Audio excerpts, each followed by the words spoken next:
Hello,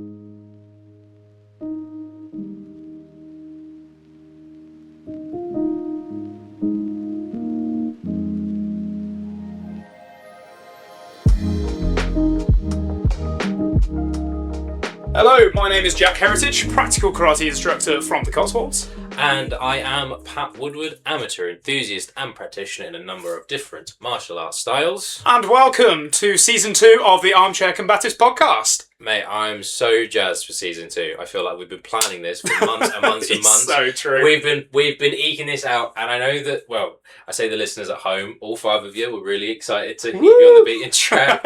But yeah, if it isn't too much to say, Jack and I have been really putting our nose to the grindstone and getting this season out. We are actively on our final day of our podcast boot camp, where we cleared our calendars, we've got everything sat down, we've gone through all of the marketing, we've gone through all of the season topics, we're getting everything sorted, we're getting everything done and dusted, so hopefully we should have the season out to you very soon, and I, for one, am very excited. I'm so excited about this season. I think one of the things that I think we're going to find as the podcast kind of like evolves and stuff, because naturally it will. I think the interesting thing is going to be seeing like what we look back at season 1 and be going, oh God, do we really do it like that? And then eventually it's going to like, you know, the season's going to become more popular, and hopefully we're going to have a bit more of a grasp of how to do it as well. Because the first season, don't get me wrong, I loved making it, but there was certain like ways in which we were doing things that felt so difficult in terms of like, shit, dude, are you like available? Can we actually like meet up and do this? Yeah, I think we really had to work on our scheduling, and I will freely admit, a good friend of mine did actually say, like, you know, oh, I actually checked out the podcast, it's really good, like, I love the vibe that you guys have got going on. And he looked at me sideways and he kind of goes like, did you get like new recording equipment about 3 or 4 episodes in? And I was like, yeah, we did. And he goes like, yeah, you can really tell, mate. So so for those of that managed to stick through those jarring first couple of episodes, we thank you. We've got the professional setup now. We promise. And hopefully the sound quality is much better, as is the quality of everything that we're getting up to in this new season. Oh, 100%. Let's kick things off. Go on then. I really wanted to bring to you a topic that I see so much, because I think it's a big proponent of all of the difficulties you find with posting stuff online. Yep. And so, preemptively, the topic of today's podcast episode is just do it for the sake of the drill. Because I feel that there's so many things that I see where you'll watch somebody throwing a series of shots or working on a pad or working with a partner, and people will be like, no, it's not applicable, it's not working, you'd never pull that off in a real fight. And I just end up screaming at the camera, it's just for the sake of the drill. You're just doing this to develop your single basic technique. And I feel like if more people get behind that level of understanding, then I think a lot of these kinds of things really take off. As an instructor, do you get students in class being like, well, this would never work on the street, sensei? Oh, just all the time. It's a really interesting one, because in my opinion, any instructor worth their salt will tell you that there needs to be a certain level of fundamentals that you need to learn. At the end of the day, you can't just jump straight into sparring everything. Right, don't get me wrong, like, sparring is a big part of what we do. We do a lot of objective-based sparring games. However, if we're doing a sparring game based on arm drags, funnily enough, I would have shown you how to do an arm drag first. So therefore, like, when you're practicing that, you're practicing the arm drag slowly and controlled for the sake of the drill. Because you need to be able to understand the biomechanics of how am I moving this arm? How am I feeding it through? And how am I getting around? Before I can go, why are you not sparring it? And this is like, as you say, you know, you get these clips online of somebody that just shows the drill, and you'll get somebody going like, why are you doing it so slow? You're a black belt. Or that's really sloppy, and your partner's not resisting. It's like, yeah, okay, because this is a drill. This is a drill. So I think there is that big thing where, you know, you'll be instructing, somebody will jump on and go, this doesn't work. And I'll be like, why doesn't it work? And they say, well, if he does this, I'll do this. And it's okay, but you do realise that we're doing this slowly because I want you to understand how to do the movement. We're not doing it fast so that you can do a shit version fast and then do it shit in sparring. We're doing it slow so you have an understanding of how to move. And it does make me laugh sometimes, because then, you know, the amount of times I've had that students say to me, but like, what, I'll just hit him in the head. So yeah, I know, but I'm going to do that a lot quicker. That really annoys me when I'm teaching or even when I'm learning. That annoys the shit out of me when people are like, "Oh, but if he just does this, I'll just do this," and I'm like, not in a real contextual situation. You won't. If you're hard sparring with somebody, if you're at a match, if you're competing, God forbid, if you're out on the street and you're having to apply the self defense that you're learning in today's class, you really don't have time for these what ifs. No. I know it goes back to the old adage that we've probably tortured a bit on Yeah. the season one, which is, you don't rise to the level of your expectation, you fall to the level of your training. Yeah. And it's very much that concept of, I completely appreciate that in that moment, when your partner is just very slowly working that, like, okay, so you take the metaphor of the arm drag. Yeah. Okay, so I'm just working on that shot there, and then you pull it through. If he just pulls the arm through and he doesn't rotate his body or your body, then yes, you could pop him in the head. Similarly, if you want to take that track, for the last 5 minutes, while he's been worrying about how do I take the arm through this person gap, you could hit him in the head then. That's not what we're here to do. Yeah. And it winds me up. I can totally see that, because I think, especially as like a traditional martial artist myself, there are a lot of clubs that I've experienced that they are very, very good at drilling, but they never take it any further. And from the point of view of somebody watching that kind of content online, I can understand how somebody might come to the conclusion of, okay, like, you guys only drill, so how do you actually know if this stuff can work? And that is a valid question. That is a totally valid question. I think the issue is when you're having a go at the fact that they're drilling in the first place. Because one of the things that I find as well is that the drilling is like an essential part of the training program. You have to be able to drill before you're even worrying about sparring or where you're worrying about anything else. And I think for me, it's as long as you don't get stuck in the drill. And I'm sure you've come across this before, Pat, where, we're training and I focus heavily on the drill and the movement. And sometimes you start thinking the drill is the objective of the session, opposed to the principles that the drill is showing you. Does that make sense? Completely. And I think there's been so many instances where I've been drilling, and it's very much a case of, through the stage where I'm at, I am no longer focusing on the movements or the techniques that we're trying to do. Yeah. It's very much, I'm searching through everything, like, what is the principle of this drill? Yes. And I think, again, this is kind of where, for the sake of the drill, really comes into play for me, because you have to understand that the sake of the drill, the purpose of the drill, is to inform you of this one specific principle within this one specific subset. Yeah. You can't apply every sparring drill to a self-protection standpoint. No. You can't apply every self-defense technique drill to a point-based sparring match. It's just it's different hemispheres. And very much when I am training now, I always like to look, what is the core of this? Going back to using the arm drag as the metaphor. Yeah. You are in a close quarter situation. You're in some kind of locked game. You're not out sparring at a range where it would be hands and feet, or it's entered to a point where somebody has thrown a shot. You've moved up to block.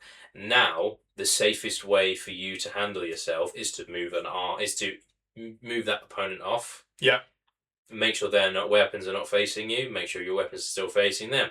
If it's a locked up game, with the arms, if they've got an arm on you or even both arms on you, a really easy, smooth way to make that space is to drag the arm through or to clear the arm over the top. Now, this is the thing. This is kind of why I look at these principles.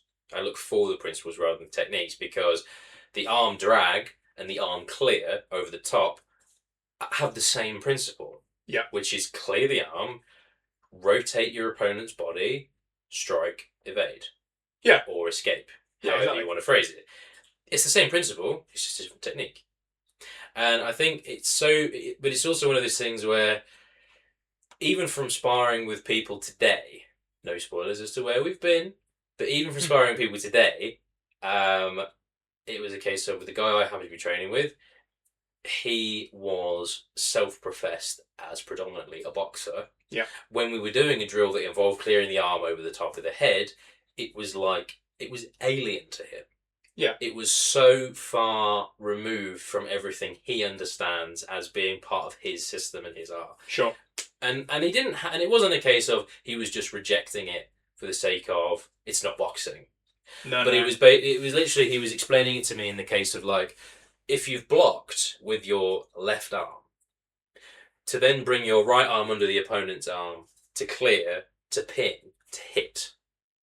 It sounds like, I mean, even explaining like that, it sounds clunky. Yeah, sure. But he was going like, for me as a boxer, I've got my hands up high, I've got my guard up. If I feel contact on my left glove, that means that the right side of my opponent's head is not covered. It's for a fraction of a second, perhaps. Yeah. Because it's just a case of strike, pull back. We all know that is a process that happens in split seconds, not Sure. not in moments. But in his training, you feel contact on your left glove, you hit with your left glove, because your opponent is also working with the same guard formation. Yeah. And if they've hit, they're not defending themselves. Which is not a bad idea to have for something like boxing. No, definitely not. It's not a bad thesis in any sparring based application where you're expected to go out your head. But to take that into the context of what we were doing, which was clearing the arm to trap to strike as part of what we were doing today. Yeah. It made perfect sense. Because the idea is like, yeah, I could reach under and clear the arm. Yeah, I could roll it over. Because, and this isn't an argument I felt the need to get into it with him on the mat. No, sure. But it's that thing of like, well, I mean, yeah, but at this distance, the best thing you could really hope for is either a solid straight or a solid hook. Because we're basically toe to toe at this point. Yeah, exactly. There's not distance. And it's one of those where I know boxers who have got cannonball hooks. I know boxers who have got straight punches that could take the head off a stone statue. But are you that guy? And are we doing that right now?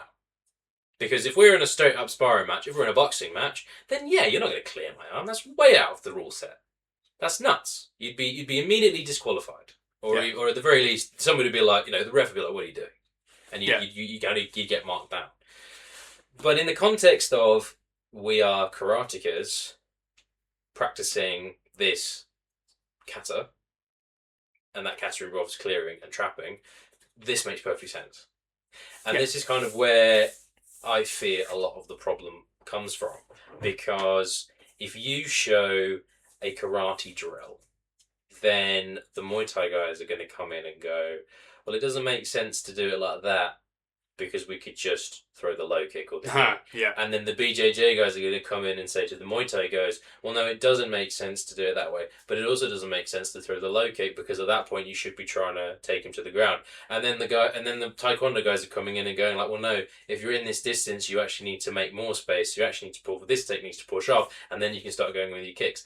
And the whole thesis falls right back down to, for what we're doing and for the principles we're trying to study, it makes perfect sense. Yes, 100%.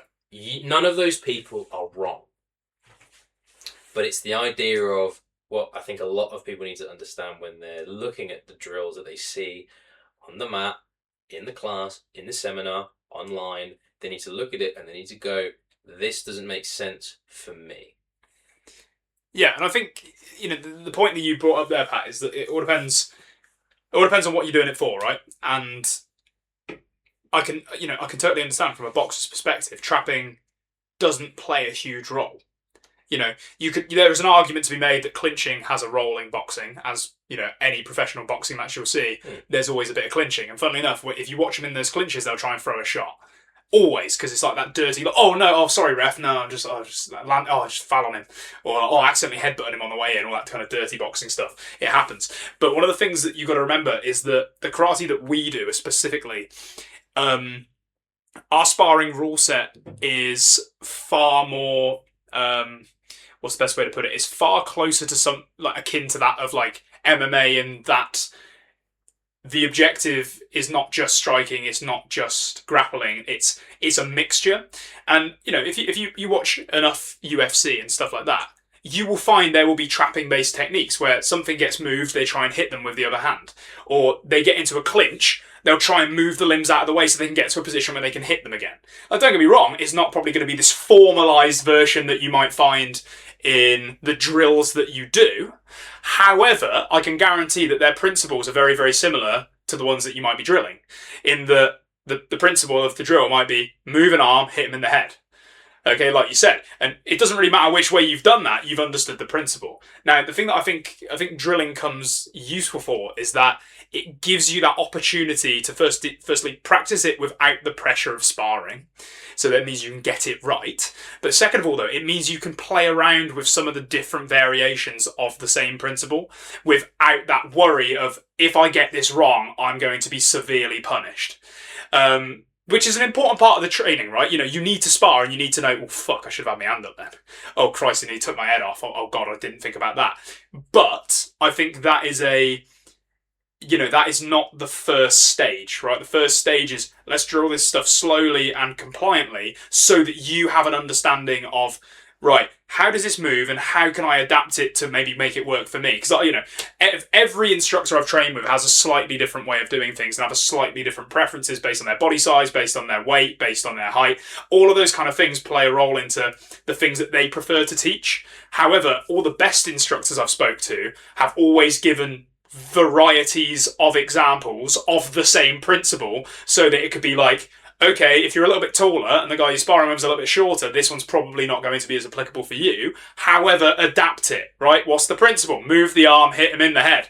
So it's not going to need, you don't need this really, necessarily like sophisticated 18-part drill. But if you've drilled a few, you get the idea of, okay, I understand what the point of this is.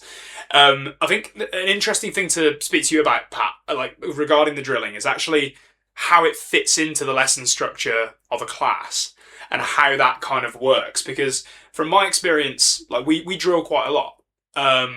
The general kind of way that I think we drill is usually it's compliant, semi-compliant. So the semi-compliant would be you're allowed to cover, you're allowed to block. So let's just say we're doing a trapping drill. Let's keep it on topic for that. Somebody puts the hand in the way. You can now respond to the fact that they've put something in the way, right? Or they've covered the head or whatever it might be.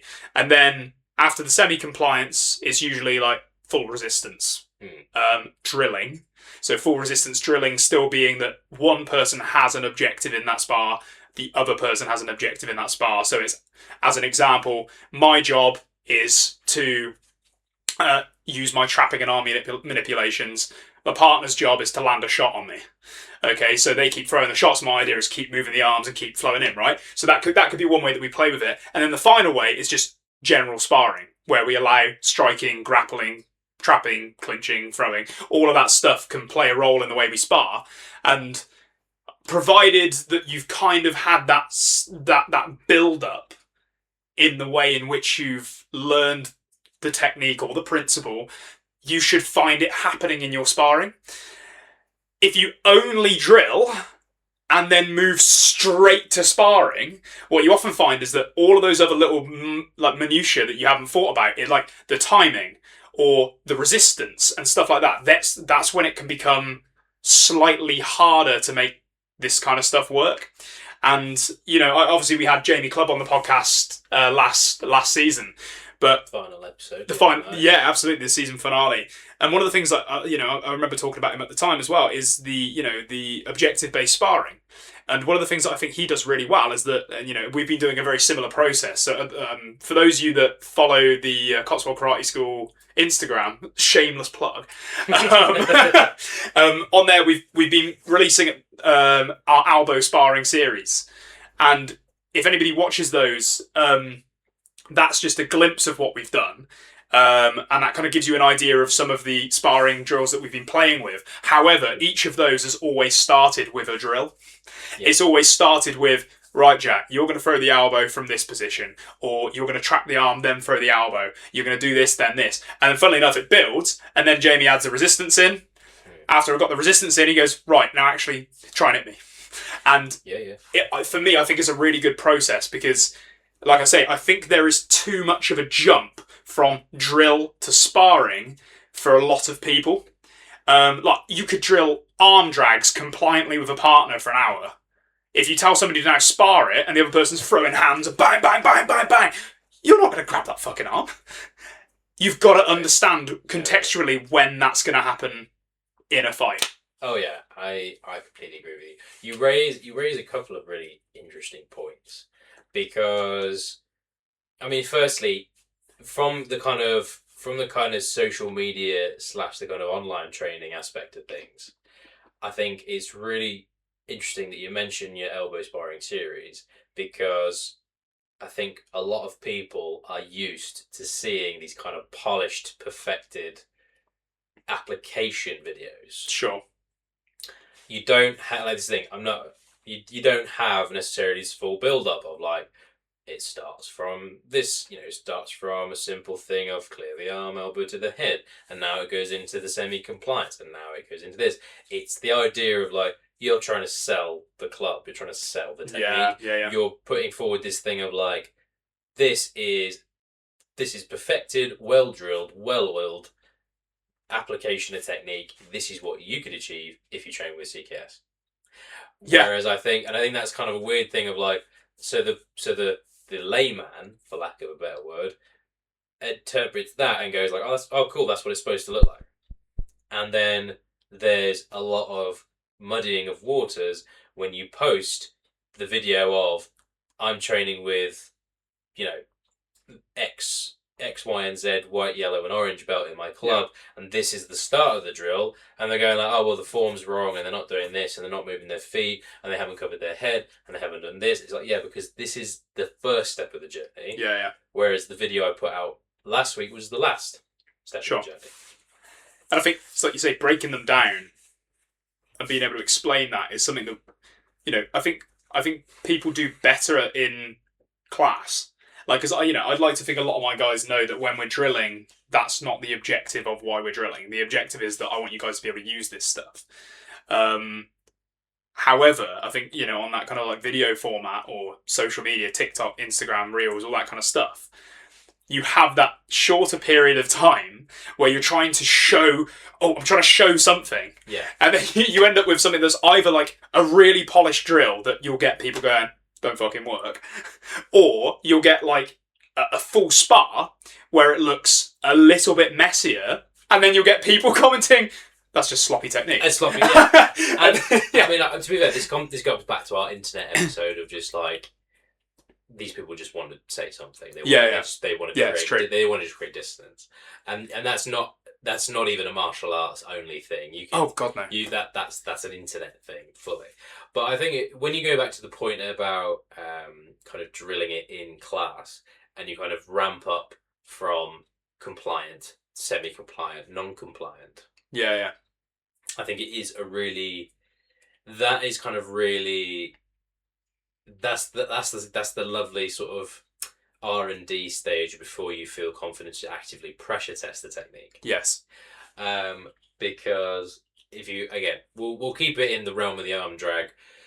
The compliant would be somebody goes for a wrist grab, somebody goes for a lapel grab, somebody throws a hook. As somebody that did Aikido for nearly 4 years, don't waste too much time training wrist grabs.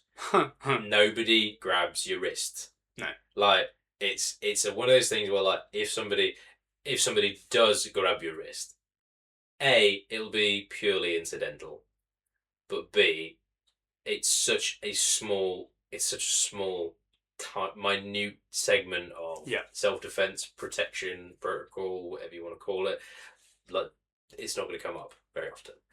But it would also be a case of you start from that position because it's easy to manipulate. It's easy to quantify. You can take somebody who's never trained martial arts or self-protection a day in their life and you go, right, this person's got a hold of you. this is what you do if somebody's got a hold of you. Yeah. It's the job of the instructor, I would argue, at that point, to be like, not immediately, because you don't want to undermine the fundamentals that you're building, but it's the job of the instructor at an appropriate moment to go, you're never actually going to get grabbed like this. Yeah. Or you're very, very, very, rarely going to get grabbed like this. It's more likely going to come up from the hook shot. Sure. Or the wild haymaker, push, or somebody coming in for a push, or something like that. And it's a case of, it's more, again, bringing it back to the principle-based technique, it's more appropriate, I think, to teach somebody, this isn't how somebody's going to grab you. This is, you've got to hold of somebody.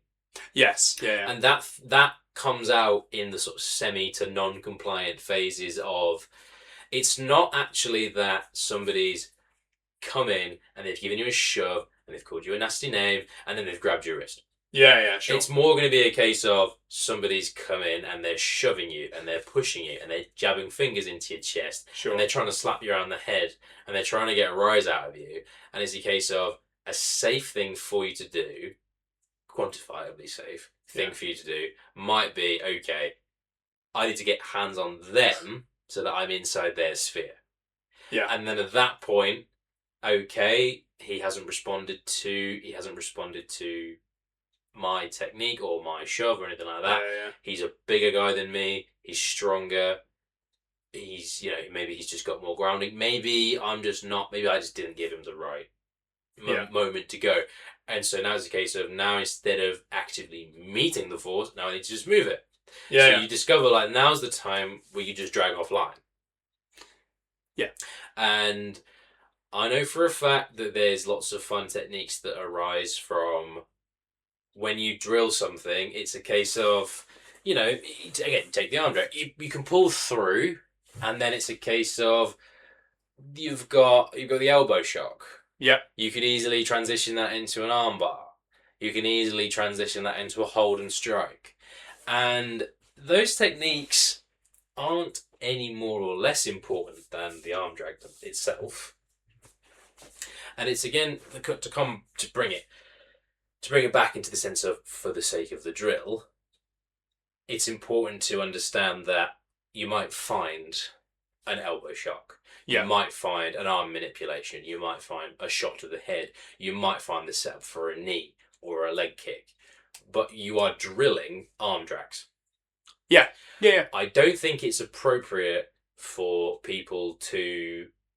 I don't think it's appropriate for people to be like, well, I was training arm drags the other day and I did a really good striking session.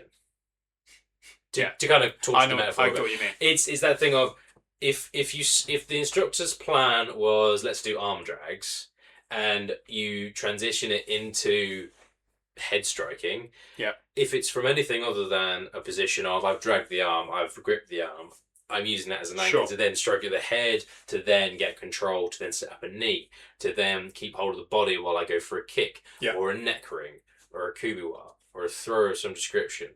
Like, those are all still under the umbrella of, this lesson is about drilling arm drags. Yeah. Do you know what I mean? Yeah, absolutely. And this is the thing that I think is worth mentioning as well, though, is that there's something to be said that if you know how to do the arm drag, right, you're doing it very, very well. And you know the context at which this has been taught to you. The context is, here is a way of moving an arm so that you can do something else. If you've got the arm drag down and, like, your instructor's been like, oh, nice, that's looking really sharp, that's looking bang on, like, really good. And you're the partner you're working with is also going, oh yeah, I think I've got this, yeah. And you start adding in, like you say, a shock on the elbow, or you start adding in a little shot on the end, or a little bit of an unbalance, or like a break in a posture by dropping the knee onto their, like, body or something like that. That stuff's not bad because it's flowing from that drill. But you've got to understand that the point, like you say, the point of the drill is to get you good at arm drags. The point of the drill is not to go away from the drill and do what the fuck you want. The point is drill the technique so you understand the technique. Now, here's one of the things that I think is really interesting about the wording that we've chose for the title of this episode, for the sake of the drill.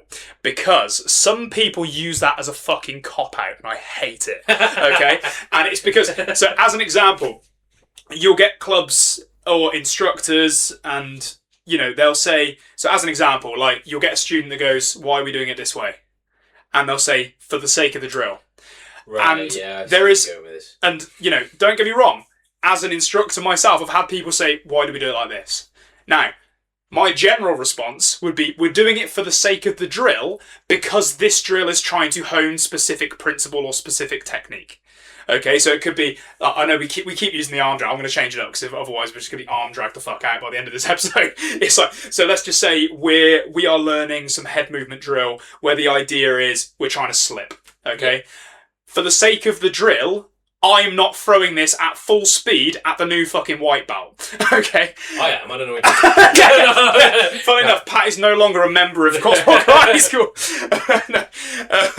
But the point being is, though, like, for the sake of the drill, you're going to slow it down for the sake of this person's face if they do not know how to slip. Or, if you see that they're, like, they don't understand the principle of the exercise or they've never done it before, it's a fair comment to say, for the sake of the drill, mate, do you mind just slowing it down? Just so the partner gets the principle, right? Yeah. The problem is with that saying is sometimes it can be used as a way of taking away from the instructor's understanding of what they're actually doing. So as an example, I've had before, I used to ask questions about kata, and sometimes it's not for the sake of the drill, it'd be like, for the sake of the kata, we do it like this. And so as an example, like there's, there is bad bunkai. In the nicest way possible. There is bad bunkai. Yeah. And there is stuff that, so for those of you that aren't karate-based, bunkai is kata application. So all of our forms and patterns, it's the reason behind the movements and why we do them. Now, a lot of that stuff is close-range grappling with striking layered on and throwing techniques and stuff in there too. But anyway, kata's application has been massively misunderstood over time. And you used to get like really weird explanations that would come out of the kata's movements because the instructors didn't have an understanding of what the principle was. I've been on the receiving end of that. Of course. Yeah. After training with Jack. No, sorry. But no, just very, very quickly. Yeah. Good. There was an instance where in the third kata that we do in Pinan Sandan, there is a movement right at the end of the kata where you take a step, where you kind of take a step in, and you kind of pump your left arm back right to your rib cage, and you pull your other arm across yourself, kind of like a scarf. And you kind of, your fist ends up hovering above your other shoulder. And so immediately, based on, even before you look at everything else we're doing in Pinan Sandan, it is so disgustingly obvious that is the setup for a throw. Yes. It was explained to me initially by an instructor as somebody has grabbed you from behind, and you are simultaneously elbowing them in the stomach and punching them in the face. Oh, yes. And I looked at that and I went, no, I've got long arms, okay? Yeah. I know that I'm like over 6 foot, I have big long arms. I know because in the nicest way, people have told me on the mat. Yeah. My arms are not long enough to wrap around my entire body and generate a forceful, effective punch to somebody's face. Also, if you've grabbed somebody from behind, if somebody's grabbed you from behind and they put their head on your shoulder, that's your wife, okay? That's your wife or your husband, and you should not immediately be like, "Ki, ay!" and try and immediately punch them in the face whilst elbowing them in the sternum. That's somebody being like, "Hello, dear, how was your day?" If you're not in a relationship, you probably should go with that response. But there's much, much better techniques than the elbow one on the left arm, I can understand. But the punch, the wraparound, if somebody tried to do that, you could so easily just catch their arm and now they're choking themselves. It's almost like they're kind of like helping you put a fucking They're helping you. They've just rear-nakeded themselves. And all you're doing, you can probably get away with that in court. No, he choked himself, officer. I held his hand there, but realistically, he was 2/3 of the way to choking himself. I was just helping. But I know again, we're kind of shooting off on this kind of massive tangent. No, but it's, but again, it's very much that thing of, it's the understanding of, I know that when you say that you've seen people go for the sake of the drill, and we've all been there, somebody's gone, oh, it's just the sake of the drill. What they're saying is, that's just the way we do it. That's And exactly when they it. say Exactly it. when they say that's just the way we do it, what they're actually saying is, I've never thought about doing this a different way, and I'm not going to start right now.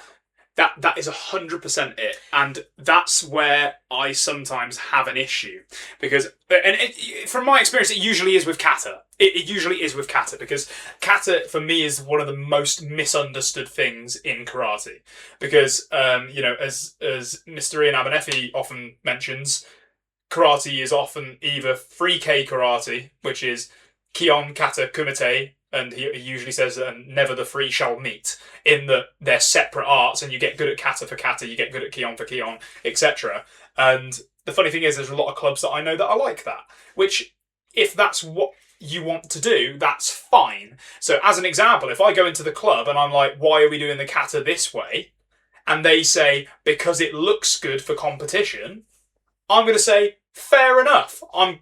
We're competing next month. If that's what you say looks good, that's great. Yeah. If you're at a club that doesn't specifically, compete though, or you're just doing it for the sake of doing it because somebody's told you that's just how we do it, or you're doing it for the sake of the kata, or you're doing it for the sake of, or just shut up and do it as I say. Mm. The problem is there. It's like, what is the purpose? Now, this goes back to like, do it for the sake of the drill. Well, tell me, what is the sake of the drill then? What is the reason behind this? Otherwise, I can't contextualize the reason as to why I'm doing it. And this is why I think, even for us, like, if we're doing kata, I like to think that I do this. You can soon call me out in the in the podcast. We go, he doesn't fucking do it. But if we're doing a kata, I'm waiting with bated breath. as an example, like, so let's just say we're practicing Pinan Sandan, which is our third kata within our system. If we are just on that night running through the katas and we're not worrying about the application too much, and I've got a student in there that might not have done it before, I will always say, oh, and this movement we're going into a throw, this movement we're going into this, or this is a good transition for a throw. We're not going to run that tonight, but this is the reason as to why we do it. And that kind of like the sake of the drill becomes the context of the movement. And I think as long as you're able to explain that as an instructor, that's great. The only time I think it is okay to say for the sake of the drill is if you follow it up with something else. Okay, so as an example, let's just say I'm doing a kata movement that I do not fucking know. I have no idea what this means. I wish I did. I would say to them, like, listen, we do it like this because the kata shows it this way. The reason the kata shows it this way is because whoever made this kata was a lot more of a competent martial artist than I am. I'm going to do my best to figure out what this means, and one day I will make sure that I explain it to you.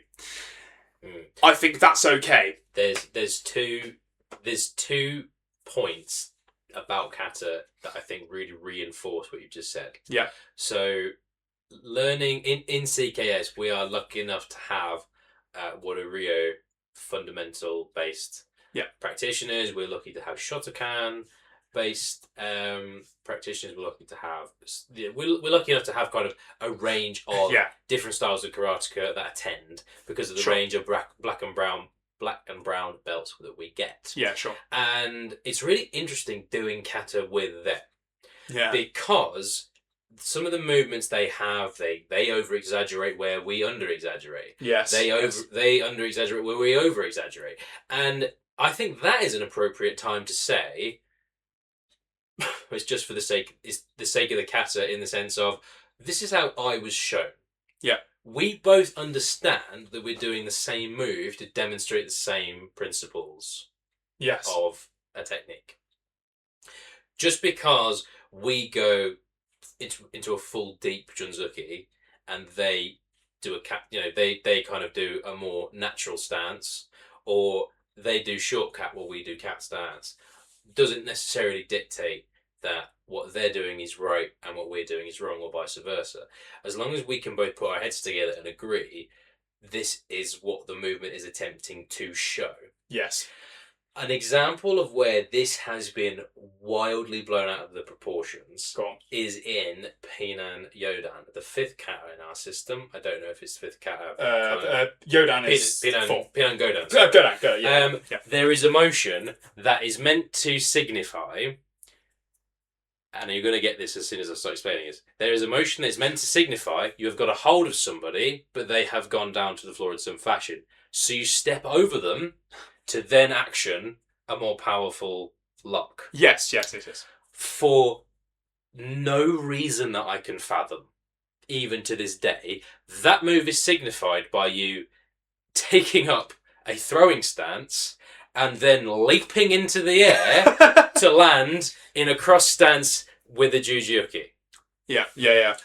I've spoken to multiple people about this, and I've come up with a range of different answers, varying from it's for competition purposes only, because you imagine if you got 20 guys doing the jump at the same time and landing at the same time and how cool that would look. Yeah. To, well, it's to signify that if you happen to have taken down a much bigger guy than yourself, a simple step might not be viable or safe, and you might have to literally jump over them to get their technique, which is dumb, but thank you for the answer. Thanks for the contribution to shut the fuck up. To the very honest, and I'll be honest, still my favourite answer to this day, I haven't got a fucking clue, Pat.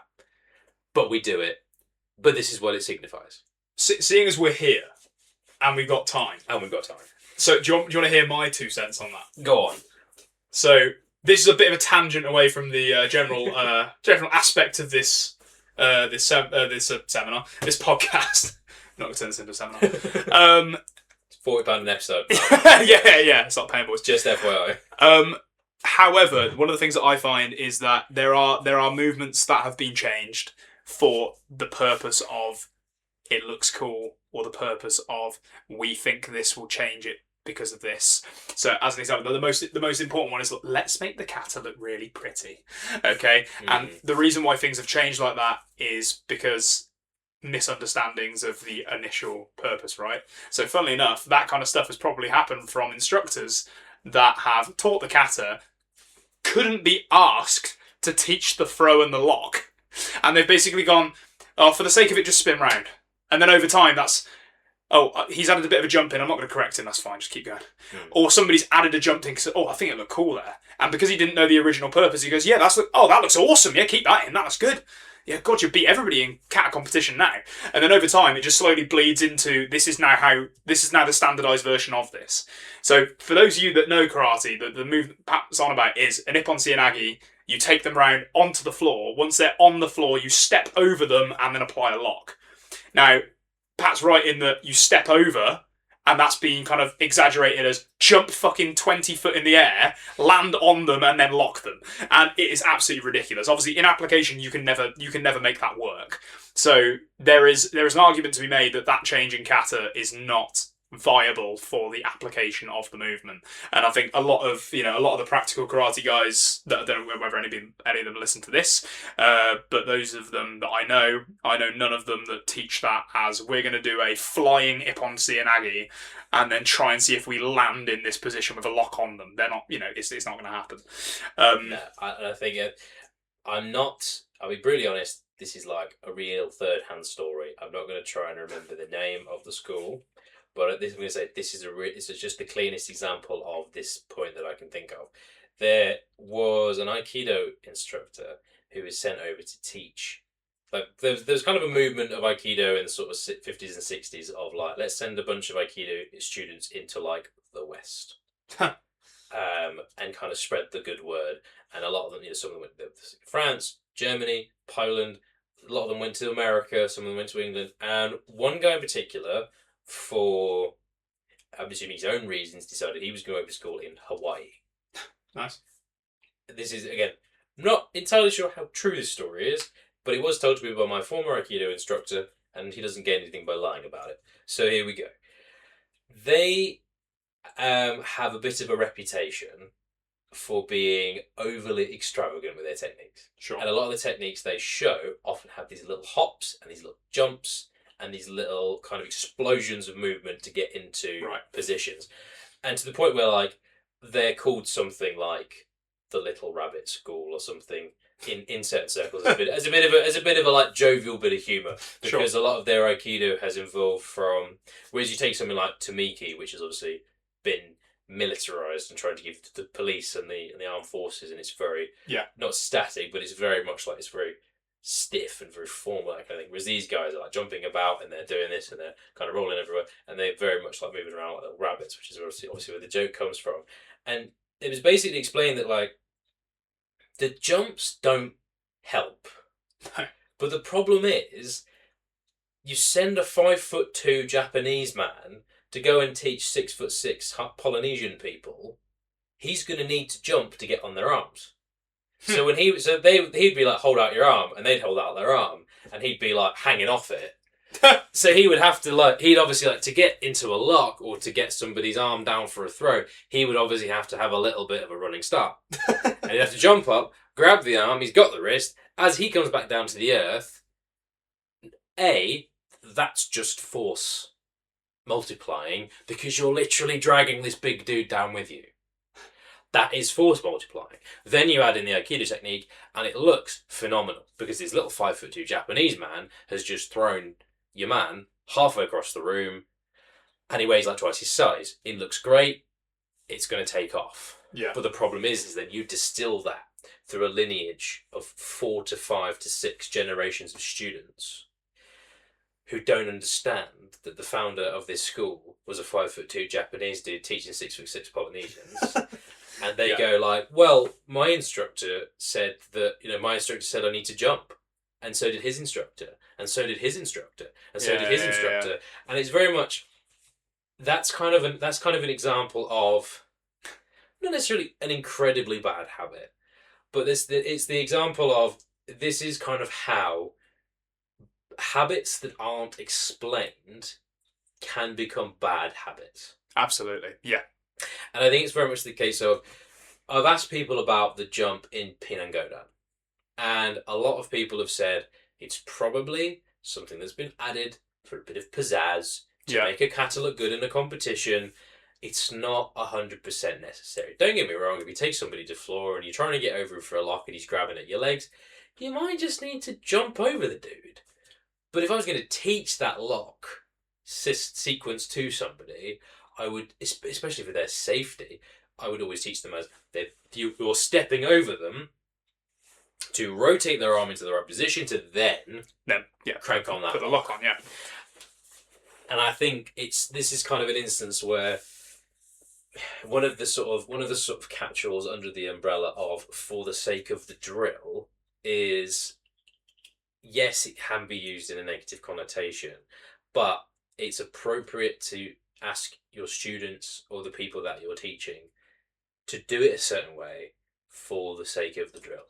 There's much to be said for, I think I've said in the past, every culture in the world figured out how to do a straight punch.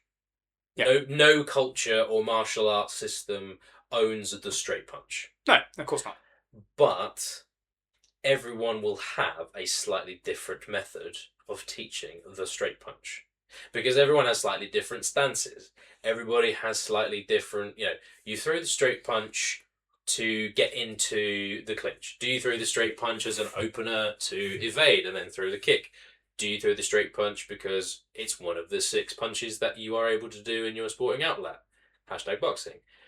Do you throw the straight punch with the goal being it's a really good straight punch and the guy doesn't want to fight anymore? Karate. Yeah, yeah. And I think it's the case of everybody does do things ever so slightly differently every single time. And that's not a bad thing. But it's your duty as an instructor, I would argue, to be able to explain to that student. Because you will have that student sooner or later. That will be, we've all had that kid or even that adult who, oh, Sensei, why are we doing it like this? We're doing it like for this reason. Okay, then 2 minutes later. But why are we now doing it like this? Because it is. Oh, but why wouldn't you just hit him in the face? Because we're doing a sequence and it's about doing both sides. It's doing this. Okay, but at that point, surely he could hit you in the face? He could if I was doing all 5 of these locks on him in sequence. But the whole point of this is it's a drill sequence to teach you 5 locks in the space of 5 minutes. It's not a case of, oh, well, sure, one of these will work on this belligerent drunk. I'm sure if I get... I'll go to the third one. No, the third one's not working. Well, maybe if I transition to the 4th lock, it'll get... No, the idea is it's teaching you it's teaching you these 5 locks in sequence. Now, you've learned your alphabet, go and apply it. Absolutely. And again, it comes back to my very, very weird. You're probably all very tired of hearing about it, but it comes back to my metaphor of your alphabets and your languages. Yeah. You don't spend. Well, to be fair, I'm not an English teacher. You might do, but you don't spend a whole day teaching the kids the letter A, and then the next day is the letter B. You go, right. Let's see if we can do A, B, C, D, and E all in one. And then the kids have learned those 5 letters in one day, and then they can learn 5 letters the next day and practice these 5, and then we can learn 5 letters the next day and practice the last 10, and then that's how you build any system of any form of learning. And it's the same with, if we take the lock metaphor. When I was doing Aikido, we had a system that was the 6 basic locks. And the idea is you have to be really, really upset at the guy that you're fighting if you go through 1 to 6 in sequence, because it's the idea of you'd literally have to be there going like, have one of these, and now one of those, and have one of those, and now your shoulders get one of these, and you'd have to be going, you have to be really going after the guy. The whole point is, okay, the guy's thrown this shot, I moved out of the way in this fashion. Oh look, lock number 3's presented itself. Yeah. Bam. Okay, I've been grabbed by the shoulders. Okay, I'm going to move this guy off. I've still got this one arm. That's lock number 5. Bang, I can throw that on. And it's very much comes back to, for the sake of the drill, is almost an admonishment of the student.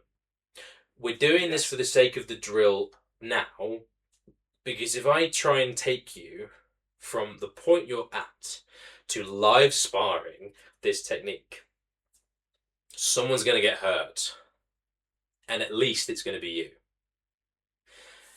And so it's very much, we're doing it this way for now so that you get an understanding at an appropriate pace. Yeah. Because drawing it all the way back in to the very starting point of, you see it online and people come in and they kind of diss on it, and then your response is, well, it's just for the sake of the drill. It's because you can't take somebody from knowing no martial arts to performing these slick combos that you see in the demonstrations that like instructors are using to promote their skills and their club and their system of martial arts. You have to work it incrementally. Yeah. You never see the kind of stages between, because that's not sexy. No, it's not. That's exactly it. The very short version is, like, I mean, you could take it into my day job. I see these amazing plates of food on Instagram, and I can look at that and I could almost to a T be like, that plate was 3 days worth of work. Because this has been pickled, and that's been pressed, and that needed to set, and that needed to do this, and that takes at least 24 hours to marinate, and that kind of thing. Whereas again, the layman, who, with no rudeness, is the person you're trying to entice into your restaurant first and foremost. The more people you get in, the better your business is going to be. That's just maths. Same with the karate club. The more people you get through the door, the more money you make. Because for every 10 students that walk through the door, hopefully, realistically, 2 or 3 will stick around. Absolutely, yeah. Hopefully, all 10 will. It's unlikely. That's unlikely. But again, it's the same thing of like, if 10 people see your Instagram, and they see you doing Pinan Shodan and then Pinan Nidan and then Pinan Sandan back to back to back, they could be the snappiest katas of the world. Yeah. But unless they are actively looking for a kata-based club, they're going to kind of go, okay, snore, what else are you doing? Yeah. If you do a video, do you know what I mean? Like, you could probably do a very well edited video of like, this is what we're doing today. This is how we train with the white belts and the yellow belts and then the red belts. And now this is how we train with the black belts. Look at the differences. Yeah. You could do a really cool video on that kind of subject matter, but at the end of the day, there's no, like, you can't show every moment of somebody's training. No. Not even for a case of you don't want to dissuade them. Because if you're going into doing a martial art, you should understand that, yes, all right, depending on what kind of martial art you're doing, you're not going to get it inside of the first hour. No, definitely no. And it very much comes back to, if you are doing these flashy videos, if you are doing these kind of sexy drills, these really fast, snappy katas, those are your selling points. Those are your free samples that you're handing out. Like, this is what, with enough time and discipline, this is what you're getting to.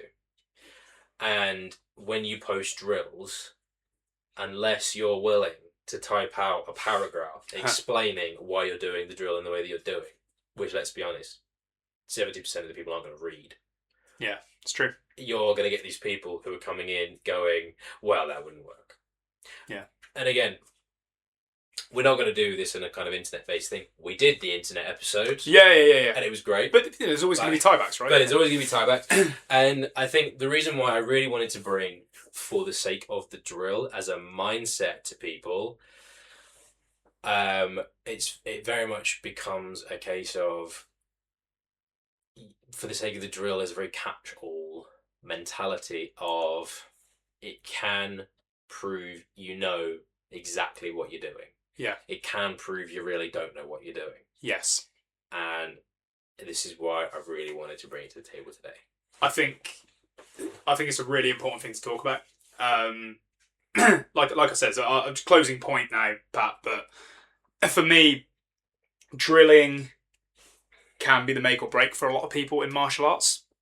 So for me, it's one of those things where if people have not been contextually explained to why we do the drill, what's the point of the drill, what am I gaining from the drill, you're going to end up with either incompetent martial artists that are just very, very good at drilling with no understanding of why they're doing it, or you end up with people that make drilling their objective of their martial art, which, in my opinion, is not what I want to take away from martial arts. I don't do martial arts to look cool. I do martial arts to be effective at what I do. Now, don't get me wrong, I've been doing it a fucking long time, and there's still things that I think I'm nowhere near happy enough with in terms of my effectiveness. There's things that I'm like, fucking hell, Jack, you could get a lot better at this. But I can respect the fact that it's a process, and a part of that process is drilling. A part of that process is going slow. A part of that process is ramping up the resistance. A part of that process is sparring, getting smacked the shit out of and realising, fuck, I need to go back to drilling. That is all part of that process. Closing thing I'll say, though, to anybody that's listening to this that is a part of a martial art club, or, you've been training somewhere for a long time, is don't be afraid to ask those questions to your instructor. As an instructor myself, I love it when my students ask me questions. Although it can be annoying when somebody goes, "What's the point of this drill? Why doesn't it work like this? Oh, that doesn't make sense." Da, da, da, da. As an instructor, it's your duty to be able to answer that question, and you shouldn't be silencing your students for asking questions, especially if those questions are making you think yourself. If those questions are making you go, oh shit, I actually don't know why we do this. Like, what's the reason behind this drill? Why do we do this drill? Then you need to be looking at how you're instructing, and you need to be looking at why you're constructing these drills or why you're practicing these drills, because a drill without purpose is fucking useless. So that's how I want to end my segment of this episode, because I think that's something for the viewers to take away. No, I can agree more, man. Well, thank you very much for a very informative conversation. It's been fun. Thank you for kicking off season 2 with me. Happy days. And here's to a very productive run, and we will see you next time. For those of you willing to get into the deep, dark minds of the internet and seek us out, you can find me at Good Medicine Martial Artist on Instagram.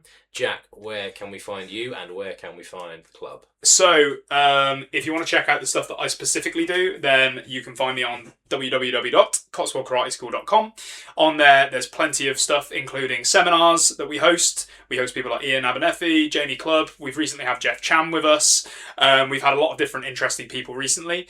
If you want to follow the Instagram page, same name, Cotswold Karate School, you'll find it nice and easily. Obviously, if you want to get in touch with us ourselves at the Armchair Combatives podcast, just type that in on Instagram and you'll find us. Most importantly, guys, don't forget to support the support the Instagram. Don't forget to like our content. This season, especially, we're going to be trying to post more content that is segments from the podcast. So hopefully you guys will check those out and give us a like. And if you've got any questions or you've got any topics that you want to throw our way, by all means, drop us a message. Couldn't have said it better myself, Jack. Please don't forget to give us a follow on Spotify or Apple Podcasts or wherever you happen to be finding us. Give us 5 stars. It's not for any other reason than 5-star ratings boost content. We don't want to lie to you in that sense. Leave us a like, leave us a comment, give us 5 stars. Even if you just want to put down your favourite flavour of ice cream, it really helps boost us to the right places you want to be.